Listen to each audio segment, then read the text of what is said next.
3 months ago, I was living in a $4.2 million house in California with my wife and kids. Today, I'm holding a letter that reveals my entire life has been a lie, and the woman who destroyed me might have saved my life without knowing it. Hook. What if everything you knew about your family was a carefully constructed illusion? Keep watching Revenge Zone, because this story will shatter everything you think you know.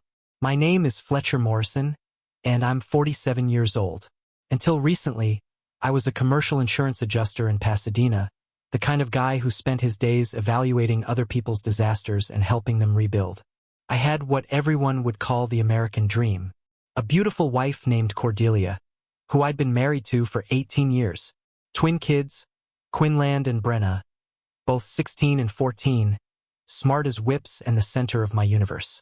We lived in this gorgeous house up in the hills with a view of the entire city spread out below us like a glittering carpet. I thought I knew exactly who I was. Fletcher Morrison, son of Whifford Morrison, a quiet librarian who raised me alone after my father died in a car accident when I was 12. My dad was supposedly just a regular guy, worked construction, died too young, and left my mom to figure out how to raise a son on a librarian's salary.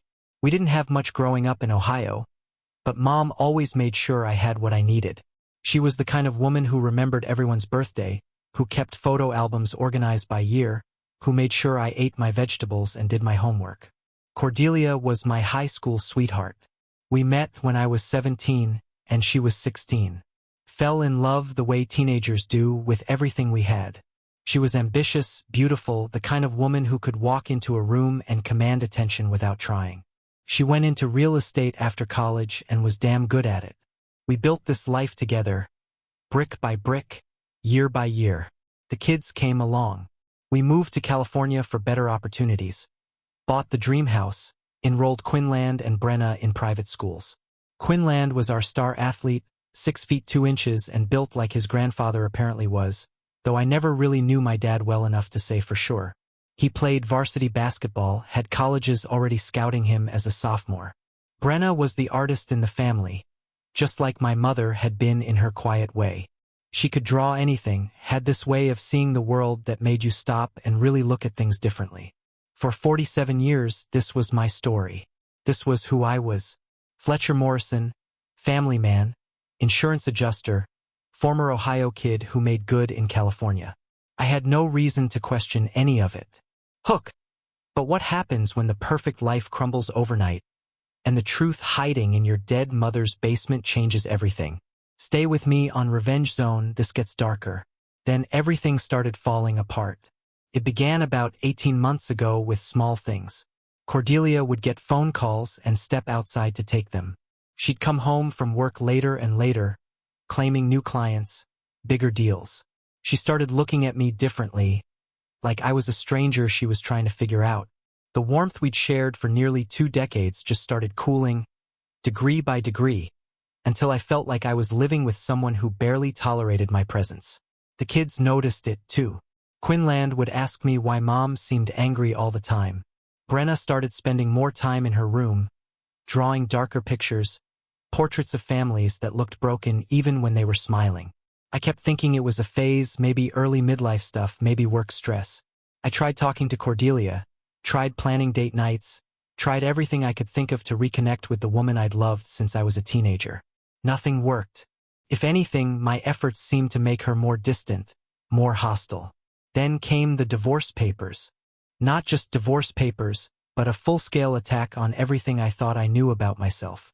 According to Cordelia's lawyer, I was a gambling addict who'd been hiding massive debts. I was financially irresponsible, possibly dangerous, certainly unfit to have custody of our children. They had bank statements showing transactions I'd never made, casino receipts with my signature that I'd never signed, witness statements from people claiming I'd borrowed money and never paid them back. None of it was true, not a single word. But somehow they had documentation for all of it. The courtroom was a nightmare. I sat there watching my entire life get dismantled by lawyers who spoke about me like I was some kind of criminal. My own wife, the mother of my children, the woman I'd shared a bed with for 18 years, wouldn't even look at me. When the judge awarded Cordelia everything, the house, primary custody, even my business assets, I felt something break inside my chest. But the worst part came afterward, outside the courthouse. Cordelia walked up to me with this smile I'd never seen before, cold and satisfied. She leaned in close and whispered, "You'll never see Quinlan and Brenna again. I'm moving them to Portland next month, and you don't have the money to fight me anymore." That's when I knew this wasn't just a marriage falling apart. This was something else entirely, something calculated and cruel that I couldn't understand. Within 6 weeks, I'd lost my house, my kids, and even my insurance license because of the fabricated financial misconduct allegations. I had nowhere to go except back to Ohio, to my mother's house that had been sitting empty since she died 2 years ago. So, I loaded what was left of my life into the back of my Honda Civic and drove 1,200 miles to a place I hadn't lived since I was 18 years old. That's where this story really begins. The drive from California to Ohio took me 3 days, and every mile felt like I was traveling backward through time. By the time I pulled into the driveway of my mother's house on Maple Street in Akron, I felt like a ghost returning to haunt his own past. The house looked exactly the same as it had at Mom's funeral 2 years earlier. Small, neat, the kind of 1960s ranch home that defined middle-class America back when that actually meant something. White siding, black shutters, a front porch just big enough for 2 chairs, and a small table where my mother used to sit every evening with her tea and whatever book she was reading from the library. I sat in the car for a long time before I could bring myself to go inside. This was supposed to be temporary, just a place to regroup while I figured out how to get my life back. But sitting there looking at that modest little house, I couldn't help but think about how far I'd fallen. 3 months ago, I could see downtown Los Angeles from my bedroom window. Now I was looking at Mrs. Patterson's garden gnomes across the street. Hook! Imagine finding a hidden safe in your dead mom's basement that exposes a 35-year secret. What I discovered next on Revenge Zone will blow your mind. My mother, Wyford Morrison, had lived in this house for 35 years. She bought it when I was 12, right after my father died, using his life insurance money and what little savings they'd managed to scrape together. It was the kind of purchase that represented hope more than logic. A single mother with a librarian's salary taking on a mortgage because she believed her son deserved a backyard and his own room. Mom was the most quietly strong person I'd ever known. She never remarried after Dad died. Never even dated as far as I could tell. She threw herself into raising me and her work at the downtown branch of the Akron Public Library. Every morning she'd make me breakfast and pack my lunch, then walk the 6 blocks to work, carrying her own lunch in a brown paper bag. Every evening she'd come home with a stack of books under her arm, some for work, some for pleasure, some because she thought I might like them. She had this way of making our small life feel rich and full. We didn't have money for fancy vacations, so she'd create adventures in our own backyard. We'd set up the tent and camp out under the stars, and she'd tell me stories about constellations while we shared a thermos of hot chocolate. When I got interested in model airplanes, she worked extra hours at the library to buy me kits, then sat with me at the kitchen table, helping me paint the tiny details, even though her eyes weren't great. What I remember most about my mother was how she seemed to have this quiet certainty about everything. She always knew exactly how much money we had, exactly when bills needed to be paid, exactly what I needed before I knew I needed it. For a woman who'd been widowed young and left to raise a child alone, she never seemed worried or overwhelmed. She just handled whatever needed handling with this calm competence that made me feel safe in a way I didn't fully appreciate until I became a parent myself.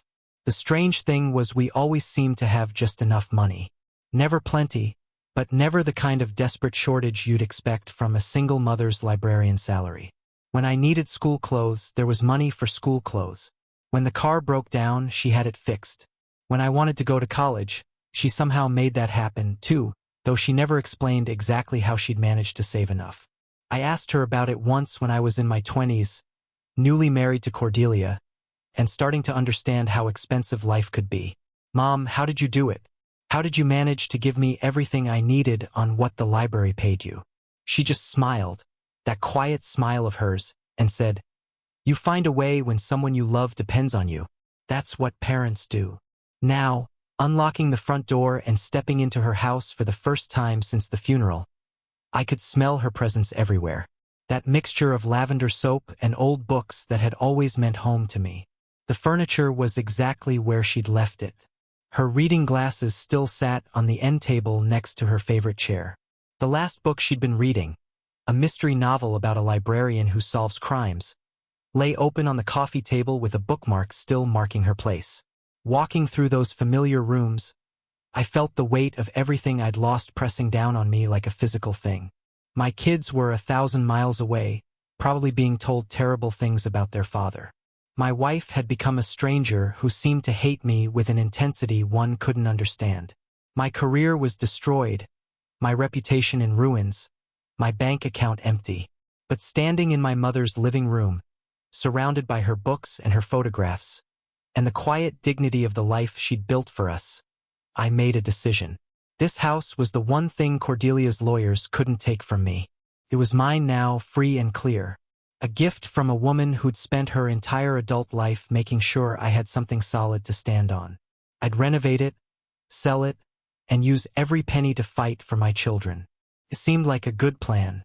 I had no idea I was about to discover that my mother had left me something far more valuable than real estate. Hook. A secret safe, fake identities, and a letter that rewrites my entire existence. You're not ready for what's coming next on Revenge Zone. The divorce proceedings started 8 months after Cordelia first asked for some space to think. I should have seen it coming, but I was still believing we could work things out. Still thinking this was about our marriage and not something much darker. I'll never forget the morning the papers were served. I was getting ready for work. Same routine I'd had for 15 years. Coffee, shower, kiss Cordelia goodbye, even though she'd barely acknowledged me for months. The doorbell rang at 7:30, and there stood a process server with an envelope that would destroy everything I thought I knew about my life. The petition wasn't just asking for divorce. It was asking for everything. Full custody of Quinlan and Brenna, the house, my business assets, even my retirement accounts. But what made my blood run cold were the allegations. According to these documents, I was a compulsive gambler who'd been hiding massive debts from my family. They claimed I'd stolen money from client escrow accounts to feed my addiction. They painted me as financially reckless, emotionally unstable, and potentially dangerous to my own children. None of it was true. I'd maybe bought 5 lottery tickets in my entire life, never set foot in a casino, never even played poker with friends. I'd built my insurance practice on trust and reliability. Every client account was clean, every penny accounted for. But somehow, Cordelia's attorney had documentation for all of it. When I confronted her that evening, she was packing boxes in our bedroom with mechanical efficiency. Cordelia, what the hell is this? I held up the divorce papers, my hands shaking. Gambling addiction. Theft.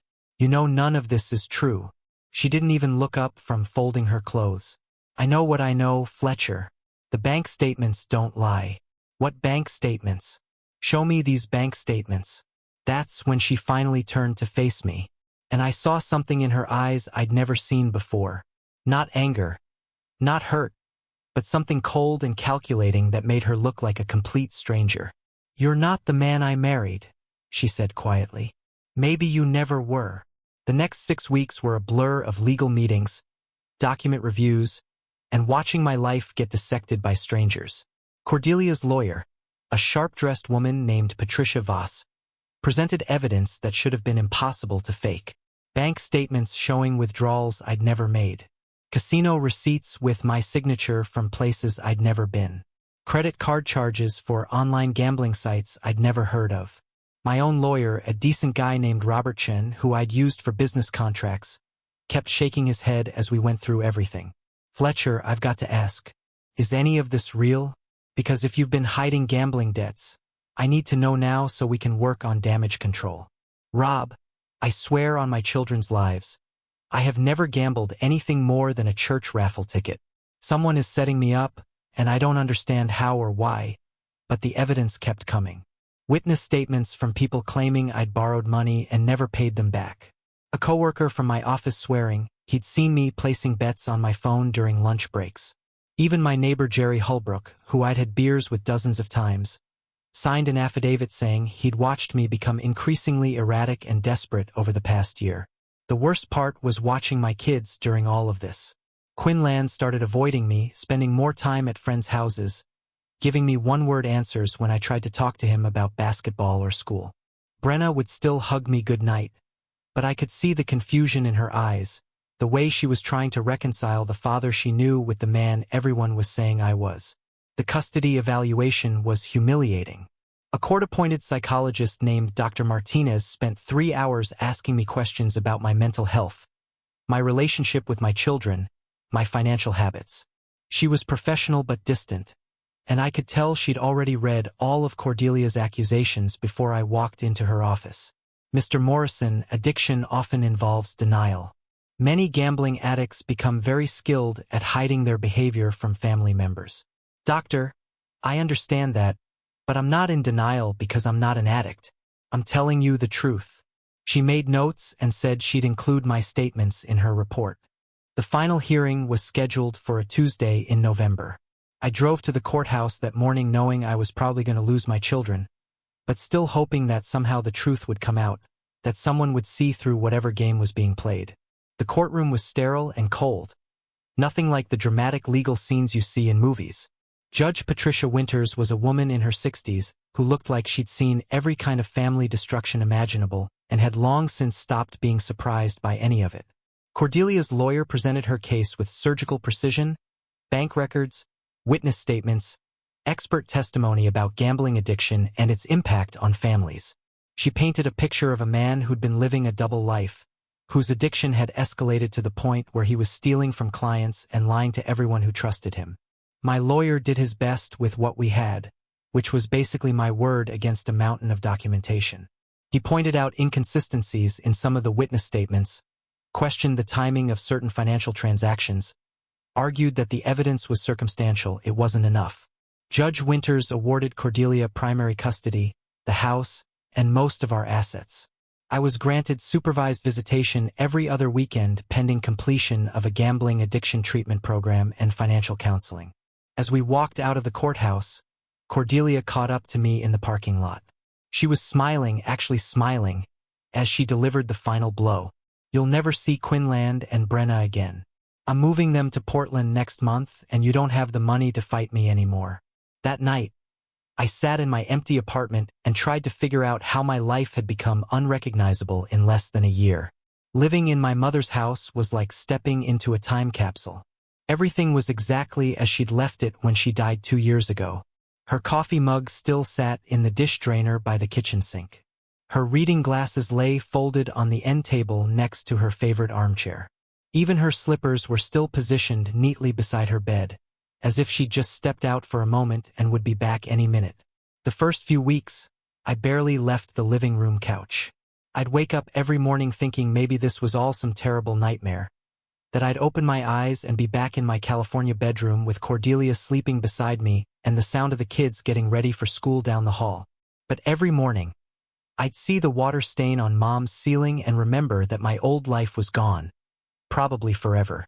Depression hit me like a physical weight. Some days I couldn't even manage to shower or make coffee. I'd just lie there staring at the ceiling, thinking about Quinlan and Brenna, wondering what Cordelia was telling them about why Daddy wasn't around anymore. Were they worried about me? Did they think I'd abandoned them? Did they believe the lies about gambling and stealing? But after about a month of feeling sorry for myself, something inside me snapped. Maybe it was my mother's voice in my head. The way she used to tell me that problems don't solve themselves by wishing they'd go away. Maybe it was just basic survival instinct. Whatever it was, I realized that if I was going to have any chance of getting my children back, I needed money. And the only asset I had left was this house. The place needed work. Mom had done her best to maintain it over the years, but she was in her 70s when she died, and some things had been sliding. The kitchen cabinets needed refinishing, the bathroom needed updating, and the whole place could use fresh paint throughout. If I was going to sell it for enough money to fund a legal battle, I had to make it shine. I threw myself into the renovation work with desperate energy. I stripped wallpaper, sanded floors, painted every room. Working with my hands felt good after months of sitting in lawyers' offices feeling helpless.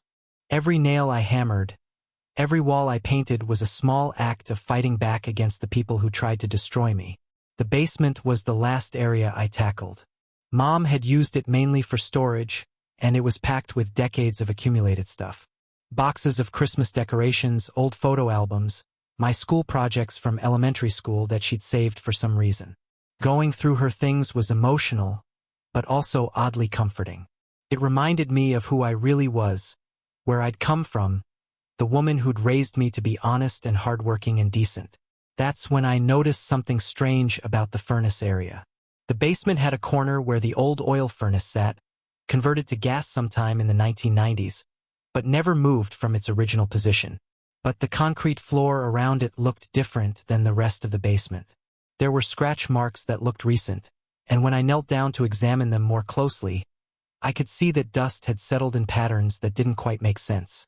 It looked like the furnace had been moved, and recently that was impossible. Mom had been dead for 2 years, and before that she'd been too frail to move anything heavier than a book. The furnace had to weigh several hundred pounds. There was no way she could have moved it by herself, and I couldn't think of any reason why she would have wanted to. But the evidence was right there in front of me. The scratches in the concrete, the dust patterns, even some scuff marks on the furnace itself that looked fresh. I spent the better part of an afternoon figuring out how to move that thing. I had to disconnect the gas line, which scared the hell out of me, and use a furniture dolly and a lot of leverage to shift it about 3 feet from the wall. My back was screaming by the time I managed it, but it was worth it. Behind the furnace, set into the concrete wall at about shoulder height, was a small safe I'd never known existed. It was one of those old-fashioned combination safes, maybe 18 inches square, painted the same gray as the basement wall so it would blend in. The metal was worn smooth in places, like it had been opened many times over many years. There was no brand name visible, nothing to indicate how old it was or where it had come from. I stared at that safe for probably 20 minutes, my mind racing. How long had it been there? Why had my mother never mentioned it? What was inside it that was important enough to hide behind a furnace? The combination lock had numbers from 0 to 99. That meant 10,000 possible combinations which could take forever to crack. But as I stood there looking at it, something my mother used to do came back to me. Every year on my birthday, March 15th, she'd call me at exactly 7:23 in the morning. Not 7:30, not 7:15, but 7:23 on the dot. She'd always said it was because that was the exact time I was born, and she wanted to celebrate the precise moment I came into the world. March 15th, 1977, 031577. My hands were shaking as I turned the dial. Right to 03, left to 15, right to 77. For a moment, nothing happened. Then I heard a soft click and the heavy door swung open. What I found inside changed everything I thought I knew about my life. Hook, stacks of cash, fake IDs, and a letter from beyond the grave. The truth about my mother's double life is about to explode on Revenge Zone. The safe was deeper than it looked from the outside, and it was packed full. The first thing I saw was money. More cash than I'd ever seen in one place. Stacks of $100 bills bound with rubber bands, some of them old and yellowed, others crisp and new. My hands trembled as I pulled them out, counting as I went. $847,000 to be exact. Beneath the money were documents, multiple driver's licenses, all with my mother's photograph but different names. Isabella Reyes from New Mexico, Maria Santos from Arizona, Catherine Walsh from Nevada. The photos showed my mother at different ages, but it was definitely her. Younger versions of the quiet librarian who'd raised me, but with something harder in her eyes, something watchful that I'd never noticed when she was alive. There were social security cards to match the licenses, birth certificates, even a passport for Isabella Reyes dated 1988. All of them looked completely authentic, not like forgeries but like official government documents. My mother, Wyford Morrison, had apparently been living under multiple identities for decades. At the very bottom of the safe was a sealed envelope with my name written on it in my mother's careful handwriting. My real name, not some alias, just Fletcher in the script I'd seen on birthday cards and grocery lists my entire life. I sat down hard on the basement floor and tore open the envelope. Inside were 3 pages of my mother's handwriting, and the first line made my blood freeze in my veins. My dearest Fletcher, if you're reading this, they finally found you, and I'm no longer here to protect you. The letter went on to destroy everything I'd believed about my life. Your real name is Fletcher Castellano. Your father didn't die in a car accident when you were 12. His name was Vincent Castellano, and he was murdered by the Torino crime family in Chicago on September 18, 1989. I witnessed his murder because I was supposed to die with him. Instead, I ran. I took you and I ran. And 3 months later, I testified against the men who killed your father in front of a federal grand jury. I had to stop reading for a moment. My hands were shaking so badly I could barely hold the paper. Vincent Castellano. Not Vincent Morrison, construction worker who died in a traffic accident, but Vincent Castellano, who was murdered by the mob.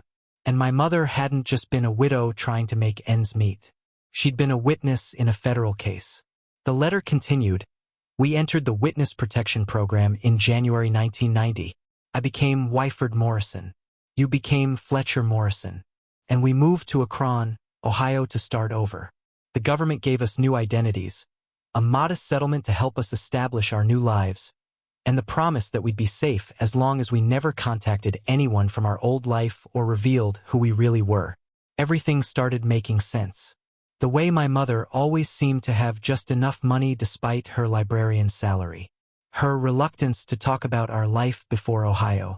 The way she taught me never to trust strangers too quickly, never to reveal too much personal information, always to be aware of my surroundings. I thought she was just being protective. She'd been keeping us alive.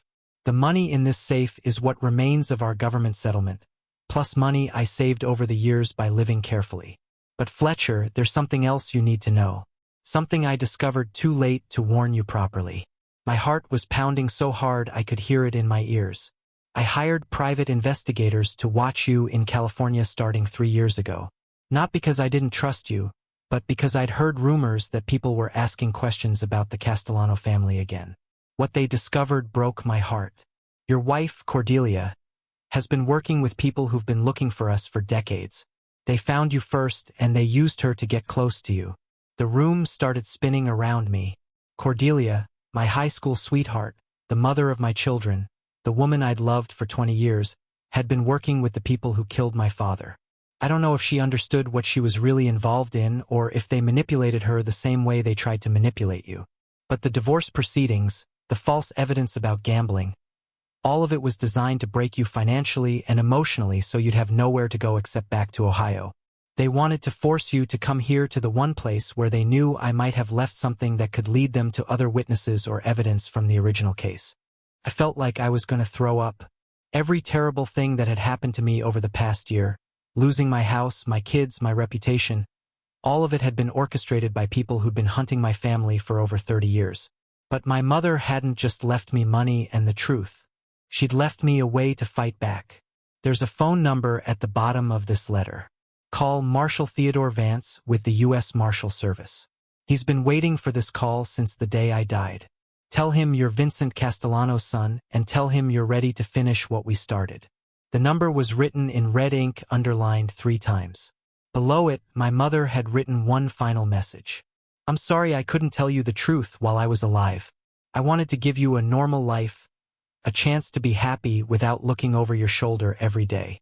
But I always knew this day might come. You are stronger than, Fletcher. You come from a long line of people who don't back down from fights, even when the odds are against them. Your father would be proud of the man you've become. I know I am. Use the money wisely. Get your children back. And remember that sometimes the worst thing that happens to you leads you exactly where you need to be. I sat on that basement floor for an hour, just staring at the letter and trying to process what it meant. My entire life had been a lie, but not the kind of lie that diminishes you. The kind of lie that protects you until you're strong enough to handle the truth. Then I picked up my phone and dialed Marshal Theodore Vance. Hook. A U.S. Marshal answers, arrests are made, and revenge begins. The finale on Revenge Zone is here, don't miss it.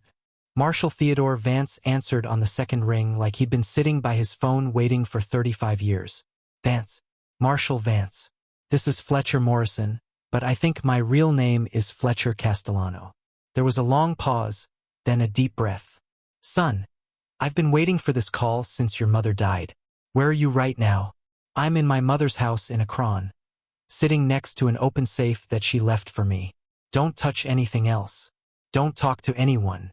And don't leave that house. I'll be there in 4 hours. Marshall Vance turned out to be a tall, gray-haired man in his early 60s who looked like he'd seen every kind of human evil imaginable and had never quite gotten used to it.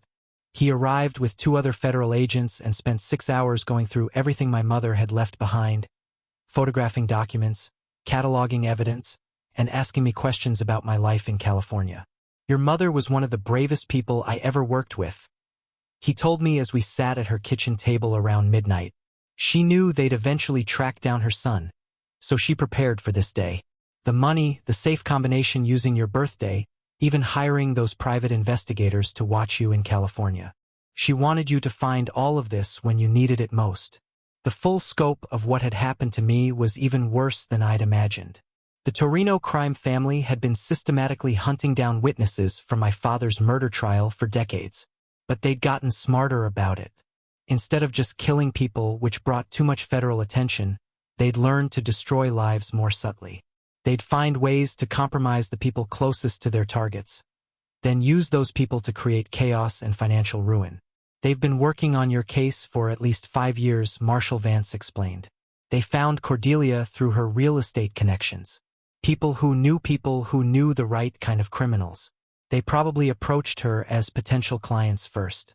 Legitimate business that slowly turned into something else. The investigators my mother had hired had been building their own case during this time, documenting everything. They had recordings of Cordelia meeting with people connected to the Torino organization. They had evidence of money changing hands, falsified documents being created, witnesses being paid to lie about me. The gambling addiction story, the fake bank statements, all of it was their work. Marshall Vance said they've used the same playbook on 6 other witnesses over the past 15 years. Create financial and legal chaos, destroy the person's credibility, then wait for them to run back to wherever they came from. But there was something the Torino family hadn't counted on. My mother's death from natural causes 2 years earlier had triggered certain protocols within the Marshal Service. They'd been quietly monitoring the situation, waiting to see if anyone would come looking for the safe house in Ohio. We've had surveillance on this neighborhood for 2 years, Marshall Vance admitted. We knew if they forced you to come back here, they'd eventually make their move. We've been documenting everyone who's shown unusual interest in this address. The most shocking revelation came the next morning. Cordelia had been arrested at her Portland hotel at 6 a.m., along with 3 men who'd been following her. She'd been cooperating with people she thought were private investigators helping her secure a better divorce settlement. She had no idea they were connected to organized crime until federal agents explained it to her in an interview room. She's agreed to testify, Marshall Vance told me over coffee. Turns out she's as much a victim in this as you are. They convinced her you were hiding gambling debts and other women. They showed her fake evidence, got her scared and angry, then offered to help her protect the kids and secure her financial future. The hardest phone call I ever made was to Quinlan and Brenna. They were staying with Cordelia's sister in Portland, confused and scared because their mother had been arrested and no one would tell them why. Dad. Quinlan's voice sounded small and young. Nothing like the confident teenager I remembered. Hey buddy, I know this is all really confusing right now, but I need you to know that everything's going to be okay. Your mom and I both love you very much, and none of what's happened is anybody's fault. Are you really a gambling addict? Brenna asked when she got on the phone. Mom said you stole money and that's why we had to move. No, sweetheart. I never gambled and I never stole anything. Some very bad people lied about me to hurt our family, but the police caught them. We're going to be together again very soon. It took 6 months to untangle everything legally.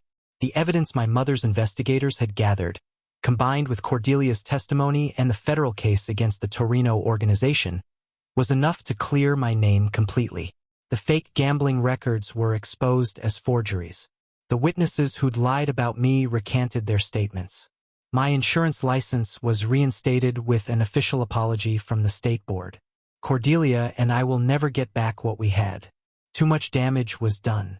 Too many lies were told. Too much trust was broken. But we're working together now to help our kids understand what happened and why. She's in therapy dealing with the guilt of having been manipulated into destroying her own family. I'm in therapy learning how to trust people again. But we got our children back, and that's what matters most. The house in Ohio sold for enough money to buy a smaller place in California and fund college accounts for both kids. Quinlan's back on the basketball team, and his coach says several colleges are still interested despite the disruption to his junior year. Brenna's art has gotten more hopeful lately, more colorful, though she still draws a lot of pictures of families that look like they've survived storms. I think about my mother every day, about the sacrifice she made to give me a normal childhood, about the courage it took to testify against murderers and then spend 35 years looking over her shoulder. She saved my life twice. Once when I was 12 and again when I was 47, and I never got the chance to thank her for either one. The Torino case is going to trial next year, and I'll be testifying just like my mother did all those years ago. This time, though, I won't be running afterward. This time, we're going to finish what she started. Sometimes the worst thing that happens to you leads you exactly where you need to be. My mother knew that, and she made sure that even from beyond the grave, she could still protect her son.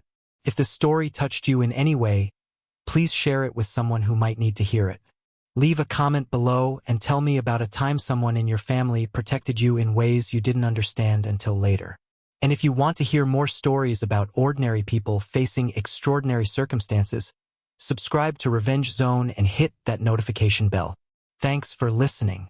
And remember that sometimes the people who love us most are the ones fighting battles we never